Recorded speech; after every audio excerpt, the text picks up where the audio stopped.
నమస్తే, నేను ముఖేష్. గోకర్ణ గౌరవాన్వితులు, శాక్తేయ సహస్ర కిరణ బిరుదాంకితులు, శక్తిపీఠం వ్యవస్థాపకులు పూజ్యశ్రీ డాక్టర్ స్వామి శాంతానంద పురోహిత్ గారు మనతో పాటు ఉన్నారు. వారితో మాట్లాడే ప్రయత్నం చేద్దాం. గురువు గారు నమస్కారం. శ్రీమాత్రే నమః. పితృదేవతలు కల్లో కనిపించడం కొంతమందికి జరుగుతూ ఉంటుంది. కల్లో కనిపించి ఏదో మాట్లాడినట్టు, వాళ్ళని భోజనం పెట్టమని అడిగినట్టు, కొన్ని నీళ్ళు ఇవ్వరా అని అడిగినట్టు జరుగుతూ ఉంటుంది. ముఖ్యంగా చాలామంది చెప్తూ ఉంటారు, పితృదోషం అనేది చాలా భయంకరమైనది, అది ఖచ్చితంగా తీర్చాలి, చెయ్యాలి అని చెప్తూ ఉంటారు. పితృదేవత కార్యం అనేది చేయకపోతే ఎటువంటి ఫలితాలు ఉంటాయి? అదేవిధంగా పితృదేవతలు కల్లో కనిపించడం అనేది దాన్ని మనం ఎలా చూడవచ్చు అంటారు? ఇక్కడ రెండు విషయాలు. పితృదేవతలు స్వప్నంలో వస్తున్నారు అంటే దీంట్లో నకారాత్మకము ఉన్నది, సకారాత్మకం కూడా ఉన్నది. పాజిటివ్ అండ్ నెగటివ్స్ రెండు కూడా ఉన్నాయి. రెండు రకాల సూచనలు అందులో మనం చూడాల్సి ఉంటుంది. అయితే కొన్ని సందర్భాల లోపల వాళ్ళు కలలో వస్తున్నారు అంటే ఒక కారణం ఏమై ఉంటుంది అంటే మనం ఆ పితృదేవత ఆరాధనను మర్చిపోతున్నాము లేదా మర్చిపోయాము అని అర్థం. మనం ఇంతకుముందు సందర్భాల్లో ప్రస్తావన చేసుకున్నట్టు ఈరోజు సమాజంలో తల్లి చనిపోయినా, తండ్రి చనిపోయినా, అవ్వ చనిపోయినా, తాత చనిపోయినా కనీసం కూడా వాళ్ళను గుర్తు చేసుకునే కృతజ్ఞతా భావము లేకుండా, వారిని స్మరించుకునేటటువంటి ఒక పద్ధతి లేకుండా వారు యథేచ్ఛగా తమ జీవితాలను కొనసాగిస్తూ ఉన్నారు. కానీ మన శాస్త్రం చెప్పింది పితృదేవతల యొక్క తాపము ఎంతటి వరకు దారి తీస్తుంది అంటే వంశము నిర్వంశమవుతుంది అని కూడా మనకు శాస్త్రం తెలియచెప్పింది. కాబట్టి భగవంతుడు కోపిస్తే పెద్ద సమస్య లేదట, కానీ పితృదేవతలు కోపిస్తే మాత్రము ఆ పితృదేవతల కోపతాపముల నుంచి భగవంతుడు కూడా కాపాడలేడు అని చెప్పి మనకు ఆర్యోక్తి పెద్దలు చెబుతూ ఉంటారు. కాబట్టి పితృదేవత ఆరాధన అనేది అత్యంత ముఖ్యమైనటువంటిది. ఏ ఇంట్లోనైతే పితృదేవత ఆరాధన ఉండదో వాళ్ళ ఇళ్లలో వివాహ సమస్యలు ఉంటాయి. ఏ ఇళ్లలో పితృదేవత ఆరాధన లోపిస్తుందో వాళ్ళ ఇళ్లలో సంతాన సమస్యలు ఉంటాయి. ఏ ఇళ్లలో పితృదేవత ఆరాధన లోపిస్తుందో సంతానం కలిగినా కూడా అంగవైకల్యంతోనో మానసిక దౌర్బల్యంతోనో సంతానం కలుగుతూ ఉంటుంది. ఏ ఇంట్లో పితృదేవతల యొక్క ఆరాధన జరగదో ఆ ఇంట్లో రుణ బాధలు, ఆర్థిక సమస్యలు అనేవి అత్యంత గరిష్టంగా ఉంటాయి. ఏ ఇంట్లో పితృదేవత ఆరాధనలు జరగవో ఆ ఇంట్లో ఏ రకమైన ప్రయత్నం చేసినా కూడా తగ్గనటువంటి రోగ బాధలు అనేటటువంటివి కుటుంబంలో తాండవం ఆడుతూ ఉంటాయి. కాబట్టి పితృదేవతలను విస్మరిస్తే మనకు జీవితంలో ముందుకు వెళ్ళడానికి మార్గం అనేటటువంటిది కనిపించదు. ఇది మన శాస్త్రంలో సుస్పష్టంగా నిర్దేశించబడినటువంటి విషయము. కాబట్టి వాళ్ళు కలలో వస్తున్నారు అంటే గనక ఇవన్నీ మీరు చేయడం లేదు, మనల్ని గుర్తు చేయడం లేదు అని చెప్పి వాళ్ళు మనకు గుర్తు చేస్తున్నట్టుగా, అయ్యా మీరు మమ్మల్ని మర్చిపోతున్నారు, మమ్మల్ని స్మరించుకోండి, గుర్తు తెచ్చుకోండి అని చెప్పి మనల్ని పరోక్షంగా వాళ్ళు గుర్తు చేస్తున్నట్టుగా మనం భావించాలి. అందుకే మన ధర్మం ఎంత గొప్పటిది అంటే మనం వివాహాది శుభకార్యాలు చేయాలంటే కూడా మనం పెళ్లి పందిర్లు వేస్తాం. మనం ఏ శుభకార్యం చేసినా కూడా ఇంటి ముందు పందిరి వేస్తాం. మనం శాస్త్రం చెబుతుంది, ఎవరైతే గతించినటువంటి పెద్దలు ఉంటారో పితృదేవతలు అని మనం ఎవరినైతే పిలుచుకుంటామో వాళ్ళు పందిరి వేసిన క్షణం నుంచి పందిరిపై వచ్చి కూర్చుంటారట.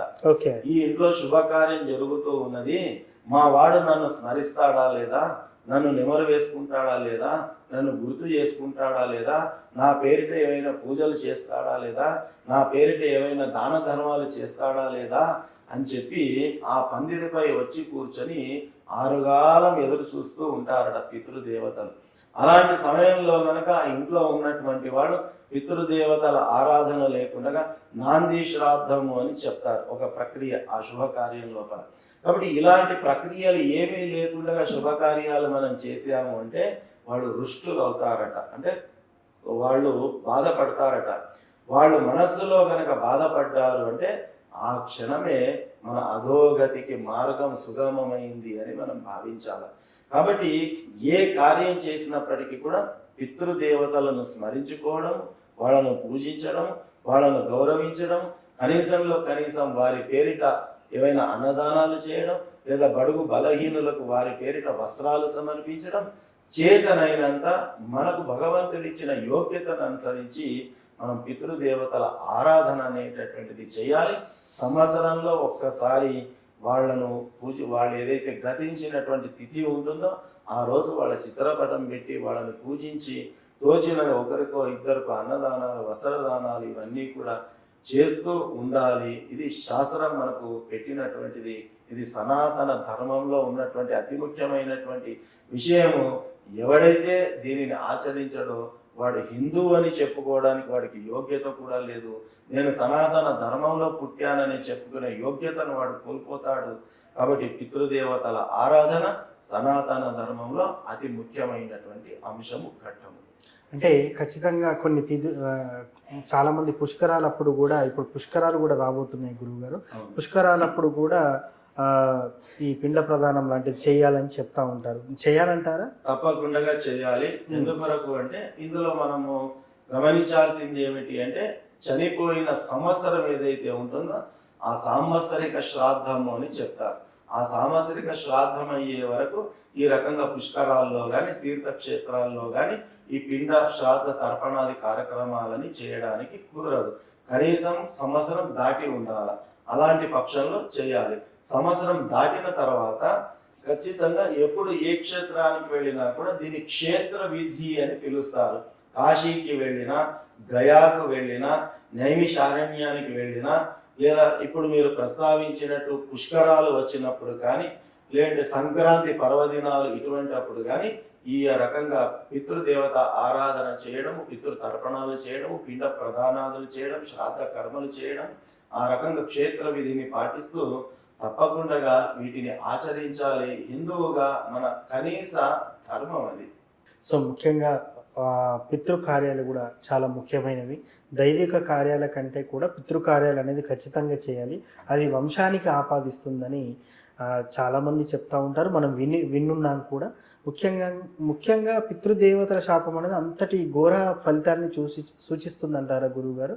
అవునండి. ఇప్పుడు నేను ఇంతకుముందు ప్రస్తావించినట్టుగా పితృదేవత శాపము వంశము నిర్వంశం అవుతుంది అని స్పష్టంగా మనకు. ఎందుకంటే పితృదేవతలకు కూడా, అంటే నేను అనుకుంటున్నాను, అరే ఇది నా వంశమే కదా, ఇంకా వృద్ధి చెందాలని వాళ్ళకు ఉంటుంది కదా, అలాంటి వాళ్ళు ఎలా పగబడతారు అని చెప్పేసి ఒక చిన్న ప్రశ్న. అది ఆ పగ పట్టడం అని కాదు కానీ మన శాస్త్రంలో చెప్పారు, ఆ రకంగా పితృస్థానంలో ఉన్నటువంటి వాళ్ళను మనము కనీసం స్మరించకపోవడం అనేటటువంటిది కృతజ్ఞ భావము. కృతజ్ఞ ఇక్కడ పదాల్లో తేడా ఉంటుంది. కాబట్టి కృతజ్ఞులు అయిపోతాం మనం.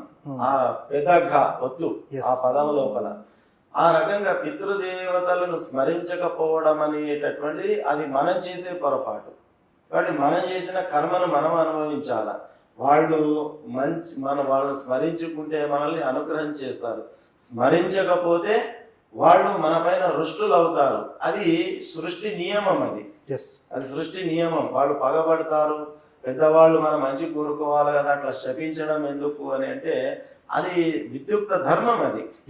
అది ఆ స్థితిలో ఉన్నటువంటి పితృదేవతల వాళ్ళ ధర్మం. అది స్మరించినప్పుడు అనుగ్రహించడం, స్మరించడం మర్చిపోతే వాళ్లకు ఒకసారి గుర్తు చేయడం సమస్యల ద్వారా అనేటటువంటిది వాళ్ళ డ్యూటీని అది. కాబట్టి వాళ్ళ డ్యూటీ వాళ్ళు చేస్తుంటారు. మన డ్యూటీని మనం మర్చిపోకుండా వాళ్ళను ఆరాధిస్తూ ఉండాలి. కాబట్టి కళలో వస్తున్నారు అంటే వాళ్ళు ఈ రకంగా మనం మర్చిపోయాము అని చెప్పి గుర్తు చేయడానికైనా ఒకటి వస్తారు, లేదా వాళ్ళు కళలో వస్తున్నారు అంటే వాళ్ళ పితృదేవత ఆరాధనలు మనం చేయడం వల్ల వాళ్ళు సందర్శించి మనల్ని ఆశీర్వదించడానికి వాళ్ళు అలా మన కళలో దర్శనమిస్తున్నారు అని భావించాలి. ఇలా కళలో రెండు రకాలుగా వచ్చేటటువంటి అవకాశం ఉంటుంది.